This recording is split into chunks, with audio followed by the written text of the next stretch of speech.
నమస్తే, welcome to our channel. నేను సౌజన్య.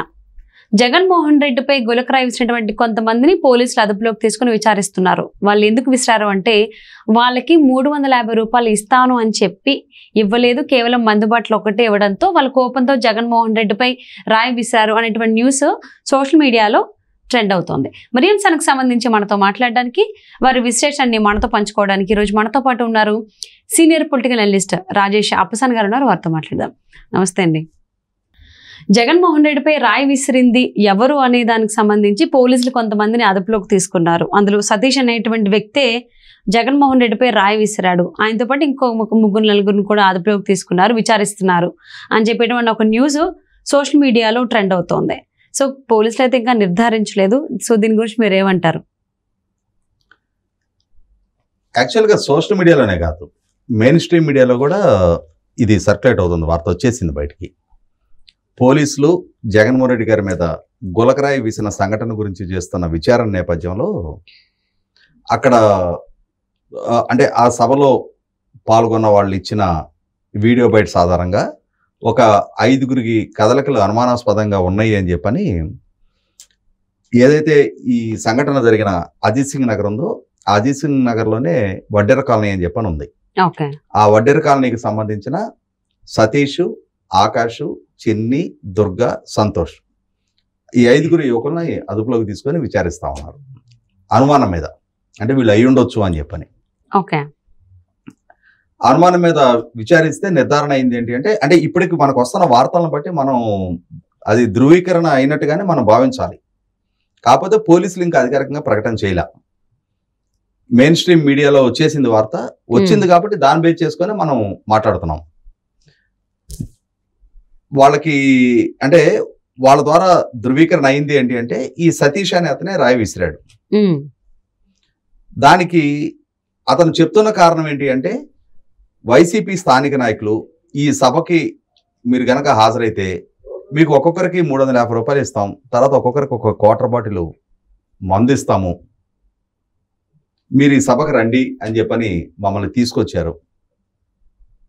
మేము సభకు వచ్చాం, మాకు క్వార్టర్ బాటిల్ చేతిలో పెట్టారు కానీ 350 రూపాయలు ఇవ్వలేదు, మమ్మల్ని మోసం చేశారు. ఈ మందు దాగుండి ఈ డబ్బులు ఇవ్వలేదన్న ఫ్రస్ట్రేషన్లో ఎవరో ఒకరి మీద తీర్చుకోవాలి కాబట్టి, మమ్మల్ని తీసుకొచ్చింది వైసీపీ నాయకులే కాబట్టి వాళ్ళు కనపడలేదు, వైసీపీ నాయకుడు ఎదురు కనపడుతున్నాడు, ఆ ఉక్రోషం కసితోటి ఆయన మీద రాయి వేసేసామని చెప్పని పోలీసులకు చెప్పినట్టుగా వార్త బయటకు వచ్చింది ఇప్పుడు. అయితే పోలీసులు మరి దాన్ని లాజికల్ కంక్లూషన్గా భావించేసి ఈ కేసు కొలిక్కి తెచ్చాము అని చెప్పని మీడియా ముఖంగా ప్రకటించారు అనుకో, మరి గత 3 రోజులుగా జగన్మోహన్ రెడ్డి గారి దగ్గర నుంచి YCP party, YCP social media, YCP వ్యూహకర్తలు, వాళ్ళ సలహాదారులు, నాయకులు పొంకాలుగా ఇది చంద్రబాబు నాయుడు చేయించాడు, ఇది లోకేష్ చేయించాడు, ఇది తెలుగుదేశం పార్టీ చేయించింది అని చెప్పని ఒక విష ప్రచారం చేసి సాక్షి పేపర్ కూడా నారాసురుడిది రక్త చరిత్రే అని చెప్పని ఐటమ్లుగా రాసుకుంటా వచ్చి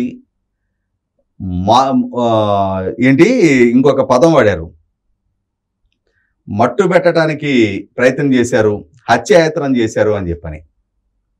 అంటే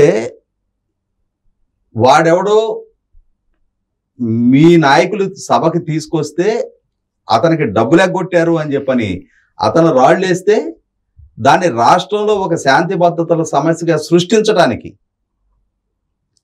అంటే మనకి అరే ఈ ఈపు లేని దగ్గర ఈపు పెడతాడరా అంటారు వాళ్ళల్లో కొంతమందిని. అంటే ఏ సమస్య లేని దగ్గర సమస్య సృష్టిస్తాడని కొంతమందిని అంటూ ఉంటారు. అట్లాగే పాలకుడు జగన్మోహన్ రెడ్డి గారు ఆయన పాలనాపరమైన విజయాలు ప్రస్తావించి ప్రజల్లో ఓట్లు అడగాలి. నైతికత ఉంటే, స్థైర్యం ఉంటే సూటిగా స్పష్టంగా ఓటర్ల కళ్ళల్లోకి చూసి 2019లో నా విజ్ఞప్తిని మన్నించి నేను అడిగిన ఒక ఛాన్స్ మీరు ఇచ్చిన పర్యవసానం, నాకు దక్కిన ఈ అవకాశం, ఈ అధికారాన్ని అడ్డుపెట్టుకొని నేను మీ జీవితాల్లో ఈ స్థాయిలో మార్పు తీసుకొచ్చా, రాష్ట్రాన్ని ఈ స్థాయిలో అభివృద్ధి చేశా, ఇన్ని లక్షల కోట్ల పెట్టుబడులు రప్పించా, ఇన్ని లక్షల మందికి ఉపాధి కల్పించా, నేను వాగ్దానం చేసినట్టుగా కరెంటు బిల్లు ఈ స్థాయిలో తగ్గించా, నేను సివిక్ కమ్యూనిటీస్ ఈ స్థాయిలో ప్రొవైడ్ చేస్తున్నా, నేను చెప్పినట్టుగానే లక్షల ఇళ్ళు కట్టించేసా, ఇవి చెప్పుకోవాలి ఆయన ఏదైనా సాధించుంటే, అవి చేసుంటే. ఇక్కడ ఆ ప్రజల కళ్ళలోకి సూటిగా చూసే ధైర్యం లేదు, స్థైర్యం లేదు. ఎందుకంటే అన్ని వాగ్దాన భంగాలే, పచ్చి మోసం చేసింది, వంచారు. ఎన్నికలకు ముందు చేసిన వాగ్దానాల్లో ఏం మాట్లాడతారు ఇప్పుడు? మేము మా మేనిఫెస్టో 99.5% అమలు చేశామని చెప్తున్నారు. ఇక్కడ మేనిఫెస్టో అనే ఒక కాగితాన్ని ముందు పెడుతున్నారు. ఈ మేనిఫెస్టో కాకుండా జగన్మోహన్ రెడ్డి గారు పాదయాత్ర సందర్భంగా కానీ ఎన్నికల ప్రచార సభల్లో కానీ చేసిన వాగ్దానాలు, అది ఆయన కాదా? ఆయన డూపు ఎవరిని వచ్చి మాట్లాడారా? నేను మద్యపాన నిషేధం చేస్తా, ఉద్యోగస్తులకు సిపిఎస్ రద్దు చేస్తా, జాబ్ క్యాలెండర్ రిలీజ్ చేస్తా, రాజధాని నిర్మాణం ఇక్కడే కొనసాగిస్తా, ఇరిగేషన్ ప్రాజెక్టులు అద్భుతంగా పూర్తి చేస్తా, 13 జిల్లాని 13 హైదరాబాద్కి అభివృద్ధి చేస్తా, వలసలు లేని ఉపాధి కల్పిస్తా, కాంట్రాక్ట్ అవుట్సోర్సింగ్ ఉద్యోగాన్ని రెగ్యులరైజ్ చేస్తా, అంగన్వాడీ సిబ్బందికి తెలంగాణ కన్నా 1000 రూపాయలు అధికంగా జీతం ఇస్తా. ఇవన్నీ ఆయన కదా చేసింది? ఇవన్నీ కూడా ఆయనే చేసింది. వీటిని మేనిఫెస్టోలో పెట్టలా కాకుంటే ఇవేవి అమలు చేయలా. ఆ మేనిఫెస్టోని చూపించే నవరత్నాలు మాత్రమే సర్వరోగ నివారణ జెండా తెలిసిమాత అన్నట్టుగా ఆ నవరత్నాలు అమలు పరిచాము అని చెప్పని దాన్నే మేనిఫెస్టోగా జీవించుకుంటున్నారు. ప్రజలు మీరు మైక్ తీసుకొని ఏం చెప్పారో వింటారు. ప్రతి ఓటర్కి మేనిఫెస్టో చదువుకొని ఓటేసే సాంప్రదాయం, సంస్కృతి ఇంకా మన దగ్గర అంతటి చైతన్యం రాలా.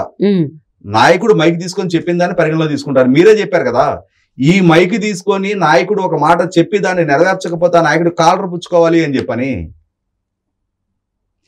మీరు ఏ స్థాయిలో వాగ్దానాలు నెరవేర్చారు? ఆ నెరవేర్చలేదు కాబట్టి అందొచ్చిన ప్రతి చిన్న అవకాశాన్ని ఉపయోగపెట్టుకొని ఎన్నికలకు ఒక ఎజెండా సృష్టించుకోవాలని ప్రయత్నం చేస్తున్నారు. ఇవాళ అతనెవడో, ఇవాళ ఆ వడ్డెర కాలనీకి సంబంధించిన 5 కుర్రాళ్ళు వచ్చారు. అందులో ఒక కుర్రాడికి కడుపు గాలింది, డబ్బులు ఇస్తానని చెప్పని తీసుకొచ్చారు, డబ్బులు ఇవ్వలేదు.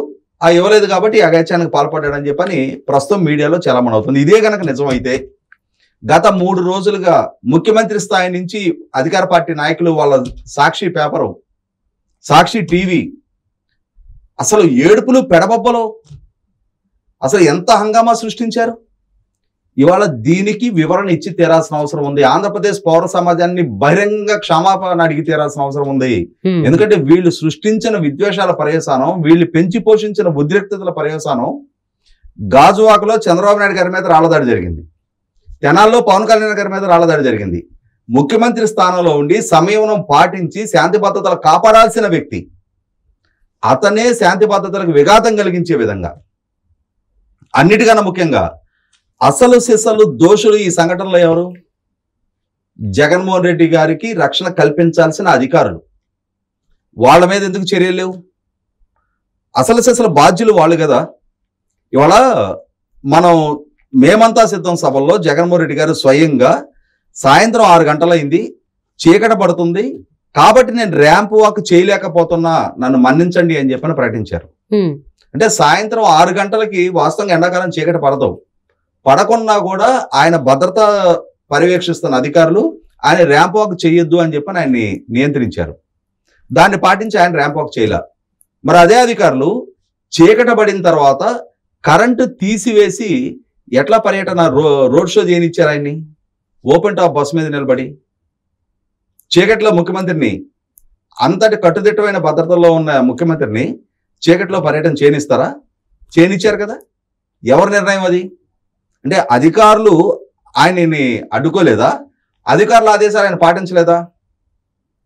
అధికారుల ఆదేశాలు పాటించి తీరాలి ఆయన. ఇవాళ ఈ సంఘటన జరిగింది, అదే అధికారుల ఆదేశాలు పాటించుంటే అధికారులైనా సరే ఆయన నాకు ఎన్నికల ప్రచారమే ముఖ్యం, నాకు ఎన్నికలు సమీపిస్తా ఉన్నాయి, కావాలంటే మీరు నా రక్షణ బాధ్యతలు మీరు చూసుకోండి, నేను నా ప్రచారం చేసుకోవాలి అన్నారనుకో, ఆయనకి ఆ ప్రొటెక్షన్ కల్పించాల్సిన బాధ్యత. ఇవాళ ఎన్ఎస్జీ కమాండోస్ ఈ సంఘటన జరగగానే ఆయన్ని కవర్ చేయాలి. బుల్లెట్ ప్రూఫ్ షీట్స్ ఉంటాయి వాళ్ళ దగ్గర, వాటిని ఓపెన్ చేసి ఆయన్ని ప్రొటెక్ట్ చేయాలి. చేశారా? ఆయన్ని బస్ లోపలికి పంపించాలి. పంపించారా? 2 గంటల పాటు అదే బస్సు మీద ఊరేగాడు ఆయన. అన్ని తప్పులు వాళ్ళ వైపు జరిగినాయి. కానీ నిందలు మొత్తం ప్రతిపక్షానికి ఆపాదించి ప్రతి తప్పు, ఒక తప్పును కవర్ చేయడానికి 10 తప్పులు చేసుకుంటూ వెళ్ళారు. ఇవాళ ఘోరాతి ఘోరమైన తప్పుకు పాల్పడ్డారు, వ్యక్తిత్వానికి పాల్పడ్డారు. తెలుగుదేశం పార్టీని, చంద్రబాబు నాయుడు గారిని, నారా లోకేష్ని ఇష్టారీతిన దూషించారు, సోషల్ మీడియాలో ట్రోల్ చేశారు, సానుభూతి రప్పించుకోవాలని ప్రయత్నం చేశారు. నిన్న ముఖ్యమంత్రి హోదాలో స్వయంగా జగన్మోహన్ రెడ్డి గారు గుడివాడలో ప్రసంగిస్తా కూడా ఇదే అంశాన్ని ప్రస్తావించారు. కొద్దిపాటైనా సరే సమయం పాటించాలనే నియంత్రణ కోల్పోయి ఎంత ఆబగా ఓట్లు దండేసుకోవాలా, దీని నుంచి సానుభూతి రప్పించుకోవాలా అని చెప్పని. కానీ ప్రజలు ఇది పరిగణలోకి తీసుకోవాలా. ఎందుకంటే మనం నాన్నాపులి కథ చదువుకున్నాం, ప్రజలకు అలవాటైపోయిన ప్రక్రియ ఇది. ఎలక్షన్ రాగానే ఏదో ఇట్టాగే నడిపిస్తారులే అని చెప్పిన భావనకు ప్రజలు వచ్చేసారు. ఇప్పుడు పోలీసులు కూడా ఈ సతీష్ వర్షన్నే కనుక ధృవీకరిస్తే వైసీపీ పార్టీ తన పరువు తానే గంగలో కలుపుకున్నట్టే అవుద్ది. ఎన్నికలకు ముందు జగన్మోహన్ రెడ్డి గారి అసత్యాల గోబెల్ ప్రచార లిస్టులో ఇదొకటి కూడా చేరటం ఖాయం. సో ఆల్మోస్ట్ జగన్మోహన్ రెడ్డిపై ఈ గులకరాయి సంఘటన జరిగి 48 hours అయిపోయింది. సో నిన్నేమో ఎవరైతే ఉన్నారో వాళ్ళని కనిపెడితే కనుక రివార్డ్ అన్నారు, ఇప్పుడేమో ఒక గ్యాంగ్ని తీసుకొచ్చి విచారిస్తున్నారు అనేటువంటి కథనం అయితే సోషల్ మీడియాలో ట్రెండ్ అవుతోంది. మరి దీనికి సంబంధించి నిజంగానే వీళ్ళే చేశారా, అంటే సతీష్ వాళ్ళ టీమే చేశారా, అసలు ఎవరు చేశారా అనేది ఇక్కడ దీని ఎక్స్టెన్షన్ ఇంకొంచెం కూడా చెప్పాల్సి ఉంది. ఇప్పుడు ఈ వార్త కనుక నిజమైతే ఇవాళ సభకి హాజరైన ప్రతి ఒక్కళ్ళకి ఇట్లాగే 350 రూపాయలు క్వార్టర్ బాటిల్ కనుక ఖర్చు పెడతానట్టయితే క్వార్టర్ బాటిల్ 200 ఎంత ఉందో ఇప్పుడు అక్కడ ఖరీదు. అంటే వాళ్ళకి ట్రాన్స్పోర్ట్ ఇవన్నీ కలుపుకుంటే ఒక్కొక్క వ్యక్తి మీద 600 రూపాయలు ఖర్చు పెడుతున్నారు. అదే కనుక నికరమైతే ఆ సభకి ఎన్ని వేల మంది హాజరవుతున్నారు, అన్ని వేల మంది ఇంటూ ఆ ఖర్చు దాన్ని లెక్కేసి అక్కడ అభ్యర్థి ఖర్చులో రాయాలి. దాన్ని ఎన్నికల ఖర్చు వాళ్ళకి 40 లక్షల రూపాయల నియంత్రణ ఉంది. అంటే అసలు ఇంత విశృంఖలంగా డబ్బు ఖర్చు పెట్టి రాజకీయం చేస్తున్న సందర్భంగా దాన్ని అకౌంట్ ఫర్ చేయాల్సిన అవసరం ఉంది. ఎన్నికల కమిషన్ ఈ విషయం మీద నిశితంగా పరిశీలన జరపాలి, విచారణ జరపాలి. అసలు అంత డబ్బు ఎక్కడి నుంచి తెస్తున్నారు, దానికి సోర్స్ ఏంటి, ఎవరు ఖర్చు పెడుతున్నారు. ఇది గనక ఈ సతీష్ చెప్పింది నికరమైతే మాత్రం ఆల్రెడీ వాళ్ళకున్న 40 లక్షల పరిమితి దాటేసినట్టే. వాళ్ళు ఎన్నికల్లో పోటీ చేయడానికి కూడా అనర్హులు. ఎలక్షన్ కమిషన్ దిశగా కఠినంగా చర్యలు ఉపక్రమించాలి. సో జగన్మోహన్ రెడ్డిపై జరిగినటువంటి ఈ గులకరాయి దాడికి సంబంధించి సతీషే చేశాడు, ఎందుకంటే వైసీపీ వాళ్ళు డబ్బులు ఇవ్వలేదు కాబట్టి అనేది ఇప్పుడైతే పోలీసులు విచారిస్తున్నారంటారు. వాళ్ళ నుంచి అయితే మనకి ఇంకా నిర్ధారణ రాలేదు, కథనాలు మాత్రం వస్తూ ఉన్నాయి. సో మరి ఏం జరుగుతుంది, ఎవరు సతీష్ అంటే ఏమైనా లేకపోతే ఇంకెవరైనా ఉండుండొచ్చు ఏంటనేది చూద్దామండి. Thank you so much Rajesh గారు.